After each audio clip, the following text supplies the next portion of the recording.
बात करते हैं आतंकवाद के रंग की। मालेगांव ब्लास्ट केस में जब साध्वी प्रज्ञा सिंह और कर्नल पुरोहित का नाम आया तो इसे भगवा आतंकवाद से जोड़ा गया। आतंकवाद पर एक नई परिभाषा कर दी गई। लेकिन 17 साल की लंबी लड़ाई के बाद जब प्रज्ञा ठाकुर और कर्नल पुरोहित बाइज्जत बरी हुए तो भगवा आतंकवाद के झूठ का गुब्बारा फूट गया।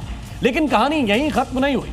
साध्वी प्रज्ञा ने रिहाई के बाद आतंकवाद को हरे रंग से जोड़ दिया, जिस पर नई बहस छिड़ गई है। देखिए हमारी ये खास रिपोर्ट। आतंकवाद के रंग पर बवाल, सुलगते सवाल। भगवा वर्सेस हरा, आतंक के रंग पर विवाद बढ़ा। मालेगांव विस्फोट मामले में बरी होने के बाद साध्वी प्रज्ञा सिंह ठाकुर अपने एक बयान के बाद फिर विवादों में आ गई। कोर्ट से क्लीन चिट मिलने के बाद जब कल वो भोपाल में अपने आवास पहुंची तो उन्होंने आतंकवाद के रंग पर ऐसा बयान दे दिया जिस पर बवाल मच गया। पहलगाम हमले का हवाला देते हुए साध्वी प्रज्ञा ठाकुर ने दावा किया कि आतंकवाद का रंग हरा होता है और इसे उन्होंने सीधे मुसलमानों से जोड़ दिया। इसलिए हिंदू कभी आतंकवादी नहीं हो सकता क्योंकि वह सबके बारे में शुभ चाहता है, अच्छा विचार करता है। देखो कौन कहता है कि रंग नहीं होता, निश्चित रूप से रंग होता है। और ये हरा रंग लेकर के जिस प्रकार से इन्होंने हमारे पहलगाम में जिस प्रकार से पूछ के तुम हिंदू हो हम मारते। साध्वी प्रज्ञा के इस बयान ने एक नई बहस छेड़ दी। उनके इस बयान से भगवा आतंकवाद और हरा आतंकवाद का मुद्दा सुर्खियों में आ गया, जिस पर सियासी बयानबाजी तेज हो गई। प्रज्ञा ठाकुर बता रही हैं कि हरा रंग आतंकवाद का रंग है। यह अज्ञानी लोगों की भाषा है। ईश्वर अल्लाह गॉड का सबसे पसंदीदा रंग अगर कोई है तो वो हरा है। और ईश्वर अल्लाह गॉड कभी भी आतंकवाद का पैरोकार नहीं हो सकता। जो लोग रंग को आतंकवाद से जोड़ते हो, समाज के अंदर में नफरत फैलाने की बात करते हैं, समाज को तोड़ने की बात करते हैं, ये कतई नहीं होने चाहिए। एक सस्ती राजनीति के लिए आप समाज के अंदर में इस तरह का नफरत का माहौल पैदा नहीं कर सकते, क्योंकि रंगों से आप आतंकवाद को जोड़ना सरासर गलत है। हर व्यक्ति, जैसे मैं हरा पहनता हूं, कुछ लोग भगवा कलर पहनते हैं, तो इसका मतलब थोड़ी है जो भगवा पहन रहा है, जो हरा पहन रहा है, वो सब उनको आप आतंकवाद से जोड़ देंगे। विपक्ष भले ही साध्वी प्रज्ञा के बयान पर सवाल उठा रहा हो, लेकिन उनके इस बयान को महाराष्ट्र सरकार में मंत्री नीतीश राणे का समर्थन मिला। जबकि कांग्रेस नेता पृथ्वीराज चव्हाण ने दलील दी कि उसे भगवा आतंकवाद नहीं बल्कि सनातन या हिंदू आतंकवाद कहा जाना चाहिए। आतंकवाद का एक ही कलर है, वो हिरवा है, हरा है, और वो बार बार वही सिद्ध हो गया है। पहलगाम में सिद्ध हुआ है, बार बार सिद्ध हुआ है। भगवा आतंकवादी नहीं हो सकता। भगवा आतंकवाद का कलर सिर्फ हरा है। भगवा कहना तो गलत है। ये तो सब पॉलिटिकल पार्टीज तो अपना लिया है और भगवा नाम दिया है, तो वो गलत है। अगर आपको किसी धर्म का नाम लेना तो हिंदू टेरर कहिए, हिंदू फंडामेंटलिस्ट टेरर कहिए, सनातनी टेरर कहिए, लेकिन भगवा न कहिए। आतंकवाद के रंग पर यह बयानबाजी मालेगांव ब्लास्ट मामले से भी जुड़ी है, जिसमें आरोप है कि कांग्रेस नेताओं ने ब्लास्ट के बाद इसे भगवा आतंकवाद का नाम दिया था, आतंकवाद का रंग बताया था, जिस पर कोर्ट से क्लीन चिट मिलने के बाद रक्षा मंत्री राजनाथ सिंह ने भी कांग्रेस की भगवा सियासत पर सवाल उठाए थे। कांग्रेस ने आतंकवाद जैसी समस्या को भी वोट बैंक के चश्मे से देखा है। इतना ही नहीं, उन्होंने आतंकवाद पर भगवा रंग चढ़ाने का भी प्रयास किया और बेगुनाह लोगों को आतंकी षड्यंत्र रचने के आरोप में जेल में डाला। मालेगांव में हुई घटना में आतंकवादियों को पकड़ने की बजाय भगवा आतंकवाद की नई थ्योरी ये गढ़ी गई। साध्वी प्रज्ञा पर मालेगांव ब्लास्ट में शामिल होने के आरोप थे, जिसके बाद इसे भगवा आतंकवाद से जोड़ा गया। लेकिन अब साध्वी प्रज्ञा ने जब आतंकवाद को हरे रंग से जोड़ दिया तो इस पर नई बहस शुरू हो गई, जिस पर सियासी बयानबाजी तेज है। ब्यूरो रिपोर्ट, जी मीडिया। और आतंकवाद के रंग पर स्वामी अविमुक्तेश्वरानंद सरस्वती का बयान भी सामने आया, जिसमें उन्होंने कहा कि आतंकवाद का कोई रंग नहीं होता, आतंकवादी तो आतंकवादी ही होता है। आतंकवादी तो आतंकवादी होता है। भगवा आतंकवादी होगा तो पूजा करोगे उसकी? बताओ। हिंदू भगवा आतंकवादी। आप हम कहते हैं कोई रंग वाला हो आतंकवादी, आप उसकी पूजा करेंगे, उसका सम्मान करेंगे? या भगवा होगा तभी उसका अपमान करेंगे, बाकी दूसरे रंग का होगा तो नहीं करेंगे? रंग का क्या मतलब है? आतंकवाद शब्द के साथ रंग का क्या मतलब है? हम किसी रंग का हो, आतंकवाद आतंकवाद होता है और उसके खिलाफ बिल्कुल जीरो टॉलरेंस की नीति अपनाई जानी चाहिए। जिस आतंकवाद के रंग को लेकर विवाद छिड़ा है, उस पर सवाल उठ रहे हैं कि क्या वाकई में आतंकवाद का रंग भगवा या हरा हो सकता है।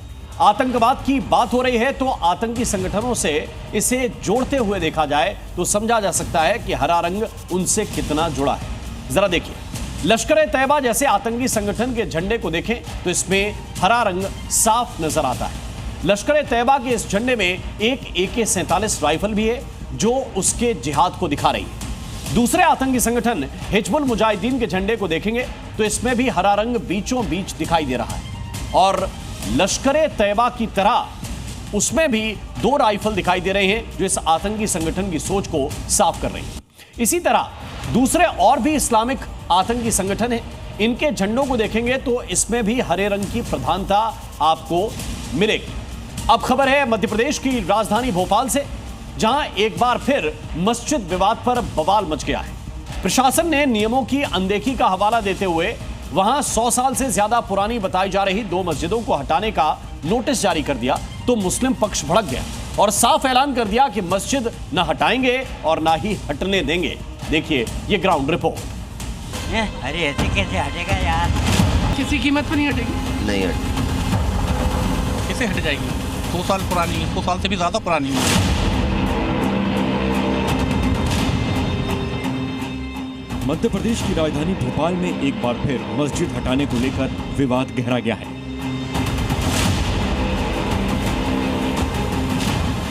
इस बार राजधानी के भदभदा इलाके में 2 मस्जिदों को हटाने का प्रशासन ने नोटिस जारी किया है, जिसमें एक मस्जिद दिलकश है और दूसरी मोहम्मदी मस्जिद है। ये दोनों ही मस्जिदें 100 साल से ज्यादा पुरानी बताई जा रही हैं।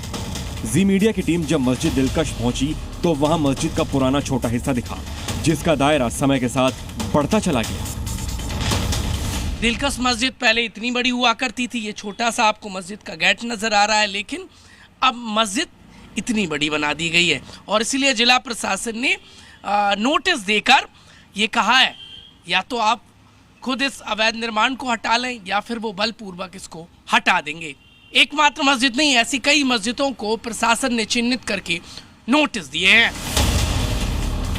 मस्जिद दिलकश को बढ़ाकर इतना बड़ा कर दिया गया है कि अब वहां करीब 1000 लोग एक साथ नमाज अदा कर सकते हैं, लेकिन निर्माण के लिए ना तो अनुमति ली गई और ना ही नियमों को ध्यान में रखा गया, जिस पर प्रशासन की तरफ से मस्जिद हटाने का नोटिस जारी किया गया, जिससे गुस्साए मुस्लिम पक्ष ने साफ कर दिया है कि वो ना तो मस्जिद हटाएंगे और ना ही उसे हटने देंगे। कैसे हटा देंगे? अवैध नहीं है, पुरानी 200 साल पुरानी नक्शे के अंदर ये मस्जिद खसरा है इसका 130 131 का, जिसमें कब्रिस्तान भी बसा हुआ, पीछे कब्रिस्तान है, 4-5 घर की आबादी है यहाँ पे। अवैध बता रहे हैं ना? कहते हैं अवैध बता रहे हैं। एनजीटी साहब कह रही है। एनजीटी 4 दिन की बनी हुई है एनजीटी। ये तालाब अब तालाब से वैसे भी तालाब से 50 मीटर दूरी पे है। किसी कीमत पर नहीं हटेगी। नहीं हटेगी। प्रशासन की तरफ से जिस दूसरी मस्जिद को हटाने का नोटिस जारी किया गया है वो है मोहम्मदी मस्जिद। एनजीटी की तरफ से वहां नियमों की अनदेखी का आरोप लगाया गया है, जिस पर मुस्लिम पक्ष ने दावा किया है कि जब एनजीटी नहीं बना था उससे भी कई साल पुरानी है ये मस्जिद, तो फिर किस आधार पर नोटिस दिया गया है। गुस्साए मुस्लिम पक्ष ने जी मीडिया से बातचीत के दौरान साफ कर दिया है कि वो मस्जिद को किसी भी कीमत पर हटने नहीं देंगे। हटाएंगे इस मस्जिद को? नहीं हटाएंगे। नहीं हटाएंगे। प्रशासन हटा देगा फिर? नहीं हटा पाएगा। नहीं हटा पाएगा। प्रशासन नहीं हटा पाएगा। नहीं हटाने देंगे। क्यों? वजह तो यार आप कैसे बता दें? वजह कैसे हट जाएगी? वो 100 साल पुरानी है, 100 साल से भी ज्यादा पुरानी है वो। इम्पॉसिबल हटना। इम्पॉसिबल।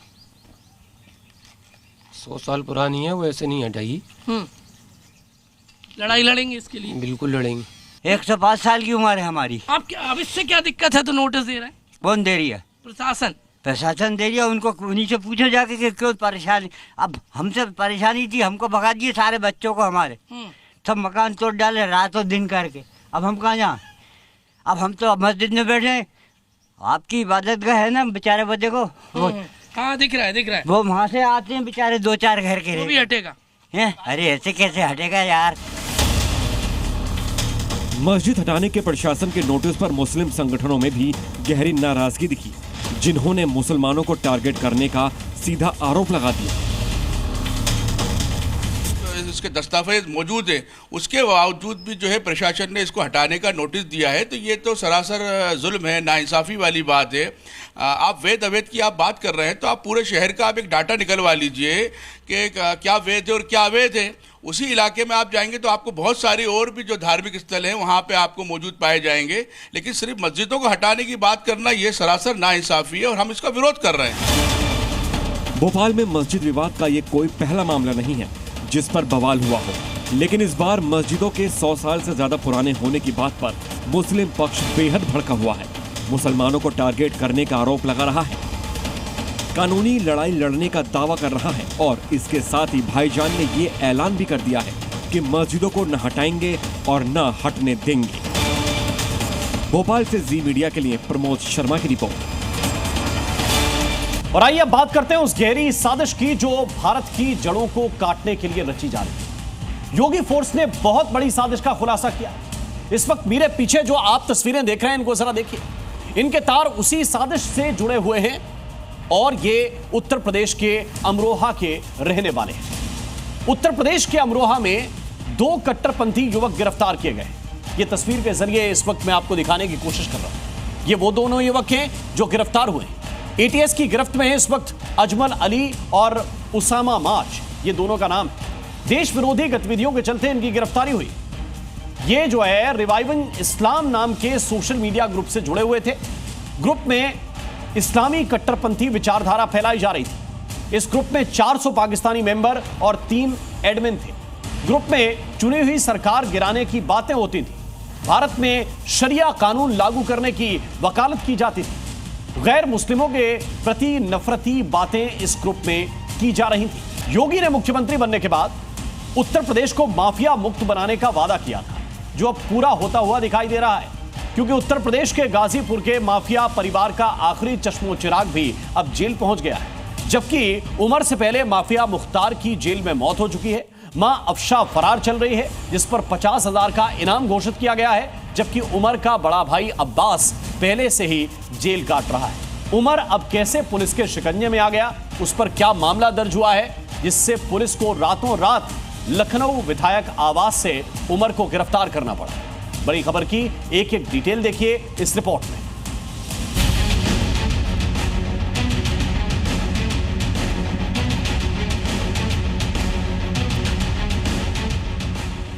रात में उमर अरेस्ट, सुबह भेजा गया जेल। संपत्ति के लिए फर्जीवाड़ा, अब हिसाब होगा। IS 191 गैंग के सरगना पूर्व विधायक मुख्तार अंसारी के बेटे उमर अंसारी को गाजीपुर पुलिस ने लखनऊ से एक फर्जीवाड़ा करने के मामले में गिरफ्तार कर लिया है। संपत्ति हड़पना, फर्जीवाड़ा करना, गुंडागर्दी और कानून को ठेंगा दिखाना इस माफिया परिवार की आदत में शुमार है। उमर की मां अफशा अंसारी 50,000 की इनामी है और फरार चल रही हैं। विधायक बेटे ने मां के नाम पर फर्जी कागज तैयार कर कोर्ट में पेश कर दिया है, लेकिन अब योगी सरकार ने शिकंजा कस लिया तो मुंह छिपाने लगा। मुख्तार अंसारी के छोटे बेटे उमर को गाजीपुर पुलिस ने इसी आवास से हिरासत में लिया है। उमर जो है वो फरार चल रहा था और अपनी मां और 1 लाख की इनामी आफसा अंसारी के फर्जी हस्ताक्षर के मामले में इसी पूरी कार्रवाई जो है वो पुलिस की तरफ से की गई है। आपको तस्वीरें दिखा देते हैं कि ये वही आवास है जहां से उमर को गाजीपुर पुलिस अपने साथ ले गई है। इसके साथ ही साथ ये आप देख सकते हैं कि ये गाड़ी जो है ये उमर जो है वो प्रयोग करता था। यहीं से ही फिलहाल पुलिस जो है वो पहुंची थी कल देर रात और उसने यहां से हिरासत में लिया है। करीब 10 बजे के आसपास गाजीपुर पुलिस यहां पर पहुंची थी और उसने फिलहाल उमर को हिरासत में लेकर गाजीपुर रवाना हो गई है। उमर ने अपनी मां के फर्जी साइन कर लखनऊ में जब्त एक संपत्ति को छुड़ाने की कोशिश की। जबकि मां फरार चल रही थी, उमर और उसके वकील इतना भी नहीं सोच पाए कि जब पुलिस जांच करेगी तो उनका फर्जीवाड़ा सामने आ जाएगा, लेकिन आदत से मजबूर अपराधी नहीं माने। गैंगस्टर एक्ट के तहत लखनऊ में मुख्तार अंसारी की संपत्ति जब्त की गई थी, जिसकी कीमत करीब 10 करोड़ रुपए है, जिसको छुड़ाने के लिए उमर ने फर्जीवाड़ा किया। फर्जी दस्तावेज तैयार कर अपनी फरार चल रही मां अफशा अंसारी का साइन कर कोर्ट में याचिका दाखिल की। संपत्ति को कोर्ट से वापस लेने के लिए गुहार लगाई गई। फर्जी साइन करके मतलब एक ऐसे अभियुक्त के जो कि वर्तमान में फरार है और विभिन्न एजेंसियां, जनपद पुलिस लगातार उसको ढूंढ रही हैं। उसका लुकआउट सर्कुलर नोटिस भी जारी है कि कहीं वो विदेश में ना मूवमेंट हो।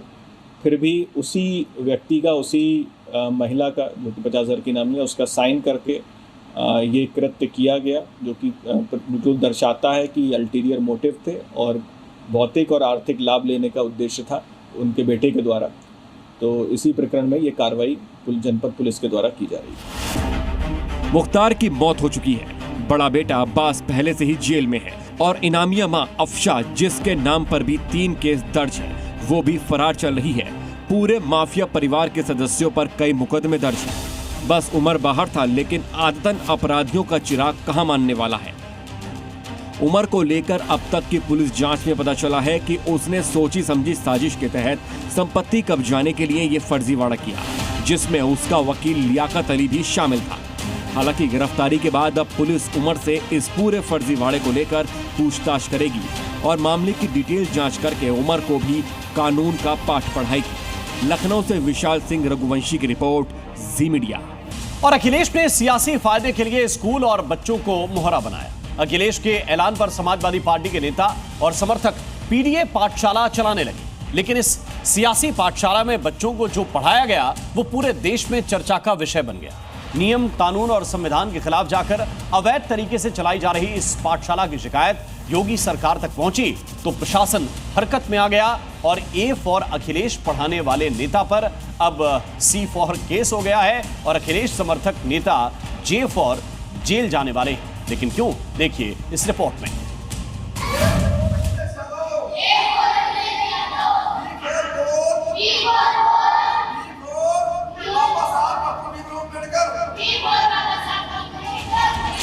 अखिलेश की पीडीए पाठशाला पर योगी का हंटर।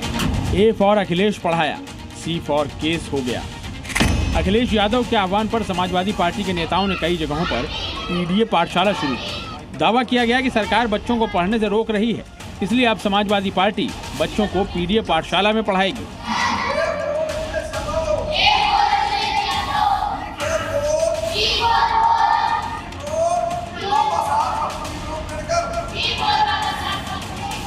लेकिन सहारनपुर में सपा नेता फरहाद आलम ने जो पाठशाला शुरू की, वहां बच्चों को आधा अधूरा, अनाप शनाप और कौन सा सियासी पाठ पढ़ाया, आप खुद सुन लीजिए।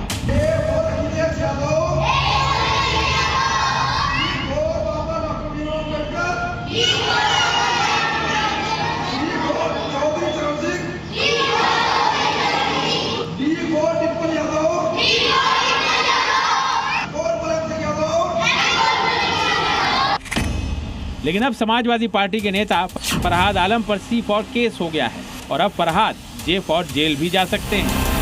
फरहाद आलम लाड़ा द्वारा अनाधिकृत रूप से पीडीए पाठशाला चलाई जा रही थी और इसमें बच्चों को जो पढ़ाया जा रहा था उनके द्वारा एक टिप्पणी की गई, जिससे कुछ लोगों की भावना आहत हो गई एवं वैमनस्य की स्थिति उत्पन्न हुई और उनके द्वारा जो है थाने पर तहरीर दी गई। इसके चलते पुलिस द्वारा संगत धाराओं में अभियोग पंजीकृत कर लिया गया है। सुना आपने, अखिलेश यादव और समाजवादी पार्टी के नेता बच्चों को अंग्रेजी पढ़ा रहे हैं, जिसमें डी के बाद सीधा एम आ गया, जो मुलायम सिंह यादव के लिए बताया गया। डी और एम के बीच के बाकी लेटर्स कहाँ गए, ये तो अखिलेश यादव और उनके समर्थक भले ही ना बता पाएं, लेकिन अब पुलिस फरहाद से पूछताछ करके पता करेगी कि बच्चों को ये फर्जी पाठ क्यों और किसके इशारे पर पढ़ाया जा रहा है।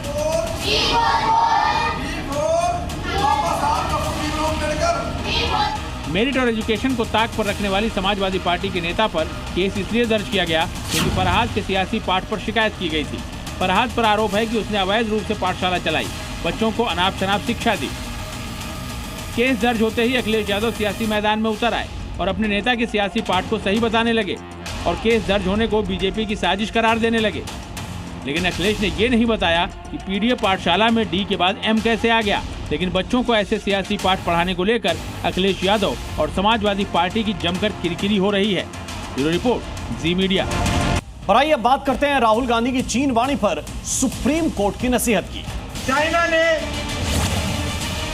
2000 स्क्वायर किलोमीटर हमारी जमीन ले ली है। प्रधानमंत्री जी कहते हैं कि हमारे बॉर्डर के अंदर कोई नहीं आया। तो भैया प्रधानमंत्री जी, अगर कोई नहीं आया तो हमारी सेना उनकी सेना के साथ 21 बार क्यों बात कर रही है? हमारे जो सेना के लोग हैं, हमारे डिफेंस फोर्सेस के लोग हैं, वो क्यों कह रहे हैं कि चाइना ने हमारी जमीन ले ली है?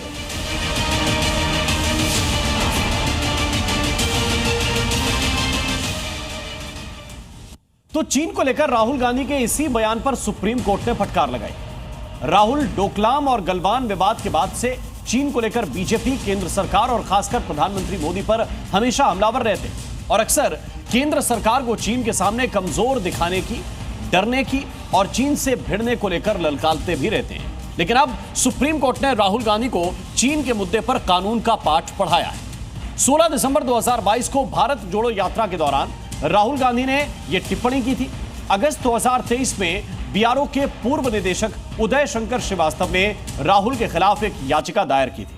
11 फरवरी 2025 को कोर्ट ने इस पर समन जारी किया था और 23 जून को कोर्ट ने राहुल गांधी को हाजिर होने का आदेश भी जारी किया था। 15 जुलाई को राहुल का सरेंडर और 20-20 हजार के निजी मुचलके पर कोर्ट ने उन्हें जमानत दे दी थी, जिसके बाद राहुल गांधी ने मानहानि के खिलाफ सुप्रीम कोर्ट में याचिका लगाई थी। अब इसी याचिका पर सुनवाई के दौरान कोर्ट ने पहले तो बयानों से असहमति जताई और राहुल गांधी को फटकार लगाते हुए यह सवाल भी पूछा कि आपको यह कैसे पता चला कि चीन ने भारत की 2000 किलोमीटर जमीन पर कब्जा कर लिया? अगर आप सच्चे भारतीय होते तो ऐसा नहीं कहते। जब क्रॉस बॉर्डर कॉन्फ्लिक्ट चल रहा हो तो क्या आप ये सब कह सकते हैं? आप संसद में सवाल क्यों नहीं पूछ सकते? राहुल विपक्ष के नेता हैं तो संसद में बोले, सोशल मीडिया पर नहीं, ये कोर्ट ने नसीहत दी है। बीजेपी और केंद्र सरकार पहले से ही राहुल के आरोपों को सियासी स्टंट बताने के साथ साथ झूठ बोलने का आरोप लगाते रहे हैं, लेकिन अब सुप्रीम कोर्ट की फटकार के बाद बीजेपी को राहुल गांधी को गिरने का लाइसेंस मिल गया है। हम लोगों ने तो बार बार राहुल गांधी जी को कहा कि बिना तर्क के देश के खिलाफ बात मत करो। हमारा आर्मी, भारत सरकार, रक्षा मंत्रालय सबने कहा है कि सीमा विवाद है, लेकिन हमारा अंदर में आकर के कोई जमीन कब्जा नहीं किया है। सुप्रीम कोर्ट से फटकार के बाद राहुल गांधी और कांग्रेस पार्टी बैकफुट पर है, लेकिन एक बार फिर कांग्रेस ने केंद्र सरकार से सवाल पूछा कि चीन के साथ हमारी सीमा पर क्या हो रहा है। अब बात करते हैं सावन के आखिरी सोमवार के मौके पर महादेव के भक्तों पर हुई पुष्प वर्षा की। उत्तर प्रदेश में अलग अलग शहरों में कांवड़ियों पर जमकर फूल बरसाए गए, उनका जोरदार स्वागत और सम्मान किया गया। इसमें सबसे अनोखी तस्वीर संभल से सामने आई, जहां आपसी भाईचारे का पैगाम देते हुए मुस्लिम समुदाय के लोगों ने कांवड़ियों पर पुष्प बरसाए। लेकिन ये पुष्प बुलडोजर पर चढ़कर बरसाए गए और इसके पीछे उनकी क्या दलील थी, देखिए इस रिपोर्ट में। ये यूपी के अलग अलग शहरों की 3 तस्वीरें हैं, जिसमें सावन के आखिरी सोमवार के मौके पर महादेव के भक्तों का जबरदस्त सम्मान किया गया। संभल में भाईचारे का पैगाम देते हुए मुस्लिम समाज ने कांवड़ियों पर पुष्प बरसाए। बाराबंकी में हेलीकॉप्टर से कांवड़ियों पर फूल बरसाए गए और भोले की नगरी काशी में दर्शन के लिए पहुंचे भक्तों का जोरदार स्वागत करते हुए उन पर पुष्प वर्षा की गई। सबसे पहले आपको संभल की तस्वीर दिखाते हैं, जहां सावन के आखिरी सोमवार के मौके पर कांवड़ियों का मुस्लिम समाज की तरफ से जबरदस्त स्वागत किया गया। कांवड़िए जब संभल के मुस्लिम आबादी वाले इलाके सिरसी से निकले तो वहां मुस्लिम और हिंदू पक्ष के लोगों ने बुलडोजर पर चढ़कर कांवड़ियों का अनोखे तरीके से स्वागत करते हुए उन पर पुष्प बरसाए। इस मौके पर वहां डीजे के संगीत पर कांवड़िए जमकर थिरके और जोश से भरे नजर आए। मुस्लिम समाज ने दावा किया है कि देश में गंगा जमुनी तहजीब हमेशा से रही है और आपसी भाईचारे के लिए ही कांवड़ियों का सम्मान किया गया है। जल लेकर लौट रहे जो श्रद्धालु थे, शिव भक्त थे, उनका हमने स्वागत किया। हमारे साथ में नगर पंचायत सभासद सम्मानित लोग मौजूद थे। हमने सभी ने मिलकर एक हिंदू मुस्लिम की एकता का पैगाम पहुंचाया और सभी का हमने स्वागत किया। मुस्लिम समाज ने ये भी साफ किया है कि यूपी में बुलडोजर कानून व्यवस्था और अमन चैन का प्रतीक बन चुका है, इसलिए उन्होंने बुलडोजर से कांवड़ियों पर पुष्प वर्षा कर भाईचारे का पैगाम दिया। जो बुलडोजर अपराधियों के ऊपर चलाया जाता है, उसी बुलडोजर से हमने फूल डालकर हमने श्रद्धालुओं का, शिव भक्तों का स्वागत किया और हिंदू मुस्लिम एकता का पैगाम दिया। यूपी के बाराबंकी में भी कांवड़ियों के सम्मान में फूल बरसाए गए। कांवड़ मार्ग पर प्रशासन की तरफ से हेलीकॉप्टर से पुष्प वर्षा की गई। भोले की नगरी काशी में भी महादेव के भक्तों का जबरदस्त स्वागत किया गया। सावन के आखिरी सोमवार के मौके पर जो भक्त काशी विश्वनाथ मंदिर में पूजा के लिए पहुंचे थे, उन पर जमकर फूल बरसाए गए। इस दौरान वहां हर तरफ हर हर महादेव का जयकारा गूंजता सुनाई पड़ा। इस मौके पर प्रशासन के अधिकारियों के साथ संत भी सड़कों पर उतरे और श्रद्धालुओं पर फूल बरसाए। संभल से सुनील सिंह के साथ ब्यूरो रिपोर्ट, जी मीडिया। और ऋषिकेश से लेकर पटना तक गंगा उफान पर है, घाट डूबे हैं, मंदिर जलमग्न हैं और लाखों लोग बाढ़ की तबाही से जूझ रहे हैं। उत्तराखंड से लेकर बिहार तक गंगा किनारे वाले शहर गंगा के कोप के गवाह बन रहे हैं। प्रयागराज में सड़क पर नाव चल रही है तो वाराणसी में घाट से सड़क तक गंगा ही गंगा दिखाई दे रही है। गंगा के इस विकराल स्वरूप ने हजारों लोगों को पलायन करने के लिए मजबूर कर दिया है। ऋषिकेश से लेकर पटना तक गंगा ने हाहाकार मचाया है। प्रयागराज हो या काशी, हर शहर में गंगा अपने रौद्र रूप में है। तटबंध टूट रहे हैं, बस्तियां डूब रही हैं और गंगा का क्रोध बढ़ता ही जा रहा है। घाटों की सीढ़ियां डूबी, मंदिरों से लेकर शिव प्रतिमा तक सब गंगा के पानी में डूबे नजर आए। गंगा का ऐसा विकराल रूप पहले शायद ही नजर आया।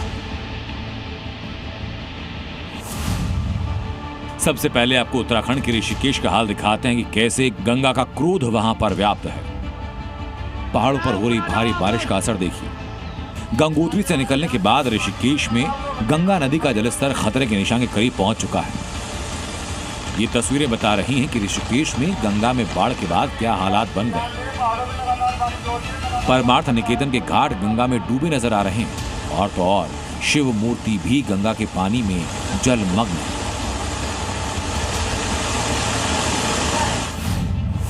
हालात हरिद्वार में भी कुछ ठीक नहीं, यहां भी गंगा नदी उफान पर है। हरिद्वार के भीमगौड़ा बैराज पर गंगा का warning level 293 metre, danger level 294 metre.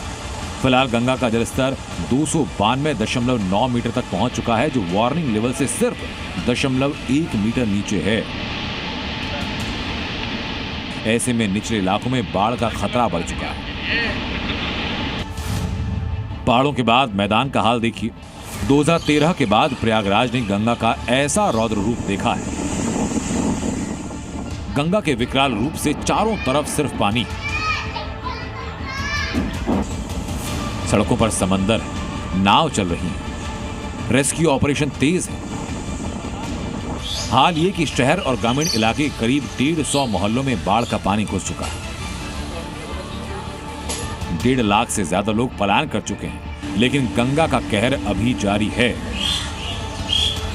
ये हम आपको तस्वीरों के जरिए दिखाने की कोशिश कर रहे हैं। रसूलाबाद शमशान घाट है, ये पूरी तरीके से जलमग्न है। एक हफ्ते पहले की अगर बात करें तो इस जगह पर लोग शवों के अंतिम संस्कार के लिए आते थे, लेकिन अब यहाँ पर जो शमशान घाट है वो 20 से 25 फीट पानी में एक तरीके से तब्दील है और इसके आसपास के जो आबादी के इलाके हैं, मोहल्ले जो हैं, वो पूरी तरीके से जलमग्न है। पहली मंजिल जो है वो पानी से एक तरीके से कहें तो भरी हुई है और लोगों ने अपना जो ठिकाना है वो छतों पर बना लिया है। जो तस्वीर है वो हम आपको दिखा रहे हैं और हालात जिस तरीके से बिगड़ रहे हैं, गंगा और यमुना का जो रौद्रूप है वो लोगों को परेशान कर रहा है। गंगा की हाहाकारी लहरें मिर्जापुर को भी डरा रही हैं। गंगा का पानी खतरे का निशान छूने ही वाला, लिहाजा निचले इलाकों में रहने वाले लोगों को गंगा किनारे से सुरक्षित जगहों पर पहुंचाया जा रहा है। पुलिस प्रशासन लगातार गंगा में बढ़ते जलस्तर पर नजर बनाए हुए है। और इस बीच लोगों से गंगा के किनारे से दूर रहने के लिए कहा गया।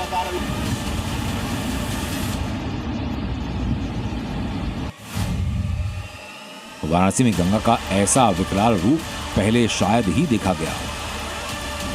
ये ड्रोन से ली गई तस्वीरें हैं। जहां तक नजर है हर तरफ सिर्फ पानी है। 80 घाट की तस्वीर देखिए। गंगा नदी का स्तर बढ़ने के चलते पानी घाट से अब सड़क तक पहुंच चुका है। 80 के पास की सड़कों पर घुटनों तक पानी। एनडीआरएफ के जवान लोगों से लगातार सावधानी बरतने की अपील कर रहे हैं। अगर बात करें तो काशी में 72.20 मीटर दर्ज की गई है। प्रति घंटा गंगे की रफ्तार में 3 सेंटीमीटर की दर से वृद्धि दर्ज की जा रही है। और इस वक्त अगर 80 घाट की तस्वीरें आपको दिखाएं तो पूरा सड़क जलमग्न हो चुका है। गंगा अब रिहायशी इलाकों में पहुंच रही है। लोगों को कुछ इसी तरीके से नाव के जरिए राहत पहुंचाने की कोशिश जरूर की जा रही है। अब डूबी हुई सड़कें हैं। लोग किसी तरीके से अपने सामान और बाकी जरूरत की चीजों को लेकर आवाजाही कर रहे हैं, मगर एनडीआरएफ की तैनाती जरूर यहां पर नजर आ रही है। और वाराणसी के बाद बलिया में भी लगभग ऐसी ही तस्वीरें हैं।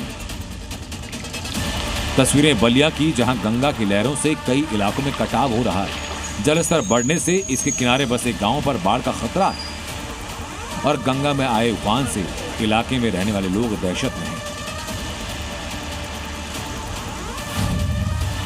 तो पटना में भी गंगा नदी कहर बरपा रही। गंगा किनारे के घाट डूब चुके हैं। बिहार में लगातार हो रही बारिश की वजह से गंगा और उसकी सहायक नदियों का स्तर तेजी से बढ़ रहा है। राजधानी पटना के प्रमुख घाटों पर पानी खतरे के निशान को पार कर चुका है। निचले इलाके और दियारा क्षेत्र में लोगों की चिंताएं बढ़ चुकी हैं।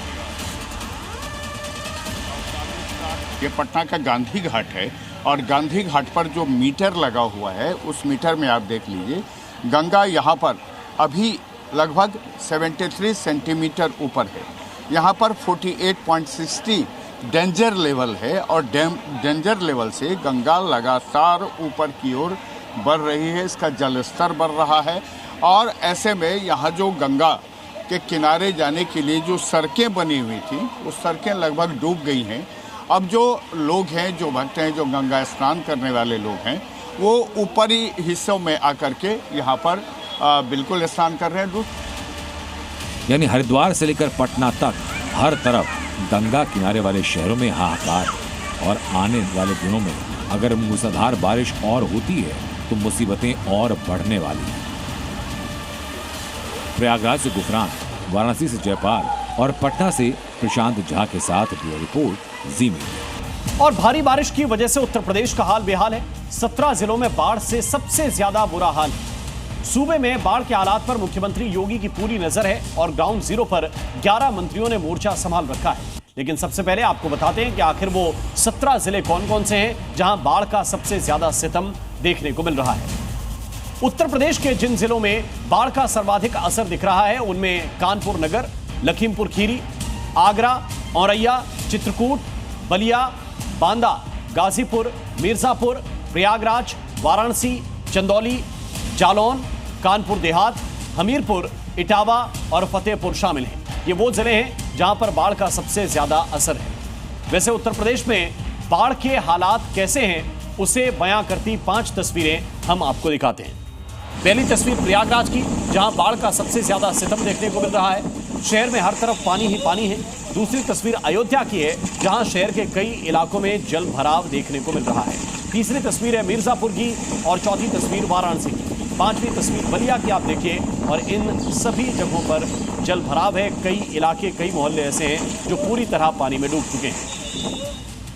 लेकिन बाढ़ के हालात से निपटने के लिए मुख्यमंत्री योगी की तैयारी कैसी है ये भी आप देख लीजिए। योगी फोर्स के ऑपरेशन जीवन रक्षा की हम बात करते हैं और इस ऑपरेशन जीवन रक्षा में उत्तर प्रदेश के 17 जिलों में जहां पर बाढ़ आई है, लगभग 40 तहसीलें हैं जो बाढ़ से प्रभावित हैं, 694 गांव हैं जो प्रभावित हैं और 84,392 लोग इससे प्रभावित अब तक बताए गए हैं, जिनमें 47,906 बाढ़ पीड़ितों की मदद की गई है। वहां पर लंगर चलाए जा रहे हैं, तकरीबन 39 लंगर हैं। बाढ़ शिविर जो लगाए गए हैं तकरीबन 924 हैं। मेडिकल टीमें जो लगाई गई हैं 778 मेडिकल टीमें लगा दी गई हैं और बाढ़ चौकियां भी बनाई गई हैं, जिनमें 1,193 बाढ़ चौकियां अभी वहां पर हैं जो काम कर रही हैं। बाढ़ शिविर की बात करें, 924 बाढ़ शिविर हैं। जिस तरह मेडिकल टीमें भी हमने आपको बताई, 778 मेडिकल टीम लगाई गई हैं और बाढ़ चौकियां 1193 हैं। अब तक 25,586 लोगों को रेस्क्यू किया गया है और उत्तर प्रदेश सरकार के योगी के 11 मंत्री इस वक्त मोर्चे पर डटे हुए हैं और अलग अलग जिलों में व्यवस्थाओं को देख रहे हैं। ये 5 तस्वीरें भी जरा आप देख लीजिए। वो जिले जो सबसे ज्यादा चपेट में हैं, खासतौर से जिन जिलों के नजदीक बड़ी बड़ी नदियां हैं, अयोध्या जहां पर सरयू नदी है, बलिया, वाराणसी, प्रयागराज, मिर्जापुर, यहां पर गंगा नदी उफान पर है और इसकी वजह से ये सभी क्षेत्र इस वक्त बड़ी मुश्किल में है। खास तौर से जो तटीय इलाकों में बसने वाले लोग हैं, ऐसी जगहों पर जहां पर डूब क्षेत्र था, जहां पर निर्माण हो गए, उन जगहों पर एक बार फिर से नदी अपना रौद्र रूप दिखा रही है और वो सारे के सारे जो इलाके हैं वो खाली कराए गए हैं और लोगों को सुरक्षित जगहों पर भेजा गया है। उत्तर प्रदेश सरकार की कई टीमें, मेडिकल टीमें इस वक्त लोगों का रेस्क्यू करने में, प्रशासनिक टीमें लगी हुई हैं। पहलगाम आतंकी हमले को लेकर अब तक का सबसे बड़ा खुलासा हुआ है। लगातार ये सवाल उठ रहे थे कि हमले के पीछे पाकिस्तानी आतंकियों का हाथ है, लेकिन सबूत क्या है? आज जी न्यूज पर हम आपको वो पक्के सबूत दिखाएंगे जो पाकिस्तान की साजिश की पोल खोलते हैं। 6 पक्के सबूत और पाकिस्तान कैसे हुआ बेनकाब। सबूत number 1, 2 Pakistani voter card, Suleman और हमजा की जेब से ये वोटर कार्ड मिले। इसके अलावा सबूत नंबर 2 की अगर बात करें तो सैटेलाइट फोन की SD कार्ड में बायोमेट्रिक डिटेल्स मिले। ये हम आपको बता रहे हैं कि कौन कौन से सबूत बरामद हुए हैं और हम क्यों कह रहे हैं कि ये टेरर कोड जो है वो डिकोड हुआ है। पाकिस्तान ही पहलगाम का गुनहगार।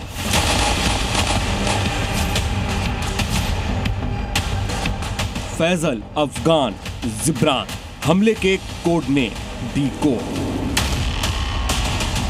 ऑपरेशन महादेव के दौरान जुटाए गए फोरेंसिक और गवाहों के बयानों से ये साफ है कि तीनों आतंकी पाकिस्तानी और लश्कर-ए-तैयबा के सीनियर कमांडर थे। ताचीगाम हरवान के जंगलों में छिपे हुए थे। सुलेमान, अफगान और जिब्रान मारे गए आतंकियों के पास से पाकिस्तानी सरकारी दस्तावेज बरामद हुए हैं। इनके पास से पाकिस्तान का वोटर ID कार्ड भी मिला है। सुलेमान शाह और अबू हमजा की जेबों से पाकिस्तान चुनाव आयोग की 2 वोटर स्लिप भी मिली थी। Voter serial number Lahore NA 125 और गुजरावाला NA 79 के वोटर लिस्ट से मेल खाते हैं। मतलब ये कि जिन्हें पाकिस्तान अपना नागरिक मानने से इनकार करता है, उनके पास पाकिस्तान चुनाव आयोग की आधिकारिक वोटर स्लिप थी। सुरक्षा बल है वो हमें बता रहे हैं कि इनके जेबों से जो है पाकिस्तान का नेशनल जो आइडेंटिटी कार्ड होता है, जो वो चुनाव आयोग वहाँ से जारी करता है, वो मिले हैं। इसके अलावा जो सुलेमान है और अबू हमजा है, उसके पास जो नेशनल आइडेंटिटी कार्ड मिला है, उसका जो सीरियल नंबर बताया जा रहा है वो NA 125 और NA 79 बताया जा रहा है। तो उससे साफ साबित हो जाता है कि ये पाकिस्तान के रहने वाले थे। एक और बड़ा खुलासा ये हुआ है कि सैटेलाइट फोन से मिले SD कार्ड में आतंकियों की फिंगरप्रिंट, फेस टेम्पलेट और फैमिली बैकग्राउंड मिला है। ये डेटा NADRA के नेशनल डेटाबेस से पूरी तरह मेल खाता है। तीनों आतंकियों के नाम हैं सुलेमान शाह, अबू हमजा और यासीर और पाकिस्तान में इनका ठिकाना कसूर जिले के चंगामंगा और POK के कोई यान गांव है। यही नहीं, इन आतंकियों के पाकिस्तानी होने का एक और सबूत है। आतंकियों के बैग में जो चॉकलेट्स मिली हैं वो भी पाकिस्तानी हैं। इनके पास से कराची में बने कैंडी लैंड और चोको मैक्स की चॉकलेट्स के रैपर मिले हैं। इन पर दर्ज लॉट नंबर मई 2024 के प्रोडक्शन का था और इनका डिस्ट्रीब्यूशन POK के मुजफ्फराबाद में हुआ था। सरकारी दस्तावेज ही नहीं बल्कि इनकी जेबों से कुछ ऐसी सामग्री भी मिली है जिससे ये पुख्ता सबूत हो जाता है कि वो पाकिस्तान के नागरिक थे। इनके जो पास के जो पिट्ठू बैग थे जो ये कैरी कर रहे थे इस जंगल में, उनमें से जो चॉकलेट के राइपर्स मिले हैं, जो कवर होते हैं, वो जो है पाकिस्तान मेड के बताए जा रहे हैं। ये भी खुलासा हुआ है कि आतंकियों ने मई 2022 को गुरेज सेक्टर से LOC पार की थी। 22 अप्रैल 2025 सुबह बैसरन घाटी के मैदान तक पैदल चलकर आतंकी गए थे। सुलेमान शाह के GPS डिवाइस से मिले वो पॉइंट्स वहीं थे जहां से फायरिंग हुई थी। 22 अप्रैल 2025 को दोपहर करीब 2:30 पर फायरिंग कर दाची गांव की ओर भागे। घटनास्थल से मिली गोलियों के खोल 28 जुलाई को बरामद AK-103 से मेल खाते हैं, जिसकी फोरेंसिक और तकनीकी पुष्टि हो चुकी है। यानी पहलगाम अटैक का हर सिरा पाकिस्तान से जुड़ा है और अब ये पूरी तरह से साफ हो गया है कि पहलगाम का गुनहगार कोई और नहीं, पाकिस्तान ही है। राजू राज, खालिद हुसैन और रजत वोहरा की रिपोर्ट, जी मीडिया। जी न्यूज़।